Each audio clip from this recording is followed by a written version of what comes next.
Hi guys, ఈరోజు market చాలా ఫాస్ట్గా ఉంది. నేనైతే చాలా హ్యాపీగా ఉన్నాను. ఎందుకంటే మనం అనుకున్నది జరుగుతూ ఉన్నప్పుడు మనం చాలా హ్యాపీగానే ఉండాలి కదా.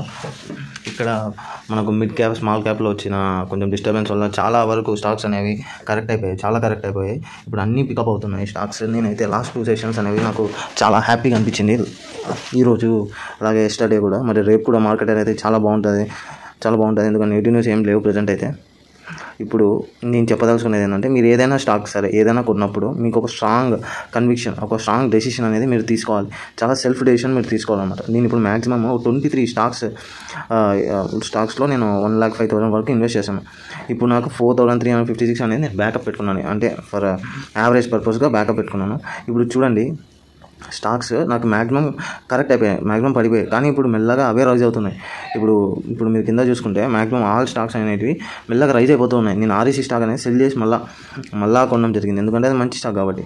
ఇప్పుడు ఏటీజీఎల్ కూడా కొంచెం బ్యాడ్ న్యూస్ వచ్చి కరెక్ట్ అయింది, కానీ అది చాలా మంచి స్టాక్. అది ఇప్పుడు నాకు గేబ్రియల్ ఇండియా అనే స్టాక్ ఉంది. ఇక్కడ చూసారా, గేబ్రియల్ ఇండియా అనే స్టాక్ ఉంది. ఈ స్టాక్ వేసుకోవద్దని అని చాలామంది చెప్పారు. కానీ నాకు దాని ఫండమెంటల్స్, దాని న్యూస్, దాని బ్యాక్గ్రౌండ్ చదివిన తర్వాత నాకు అర్థమైంది ఏంటంటే, ఇది చాలా మంచి స్టాక్.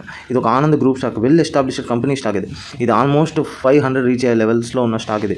సో నాకు స్ట్రాంగ్ కన్విక్షన్ ఉంది, స్ట్రాంగ్ డెసిషన్ తీసుకున్నాను. నేను ఏమైనా సరే ఇది 500 రీచ్ అవుతుందని నాకు తెలుసు కాబట్టి నేను అందులో ఇన్వెస్ట్ చేశాను. అలాగే సేమ్ గల్ఫిక్ బే కానీ, ఐడిఎఫ్సి ఫస్ట్ బ్యాంక్ కానీ, ఐఐఎఫ్ఎల్ సెక్యూరిటీస్ రీసెంట్గా చాలా కరెక్ట్ అయింది. ఎందుకంటే ఐఎఫ్ఎల్ ఫైనాన్స్, గోల్డ్ ఫైనాన్స్ ఇస్తుంది కదా, అది తీసేశారు, ఆర్బీఐ బ్యాన్ చేసింది. సో అది కరెక్ట్ అయింది. కానీ ఇప్పుడు బాగుంది. ఇప్పుడు ఐఆర్బీ కూడా అంతే. దీనికి ఆల్మోస్ట్ 30,000 crores ఆర్డర్ బుక్ ఉంది.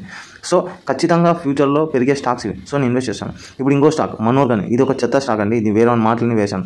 నాకు తెలిసి ఇది ఎత్తిపోయింది. కానీ నేను అదే పనిగా పెట్టుకున్నాను. ఎందుకంటే నాకు గుర్తుకొచ్చేలాగా వేరే మాట వినకుండా నేను కొనాలి. ఏ స్టాక్ అయినా నా డెసిషన్ బేస్డే ఉండాలి అనే దాని మీద డిసైడ్ అయ్యాను. సో మీరు కూడా అలానే రీసెర్చ్ చేసి స్టాక్స్ కొనండి.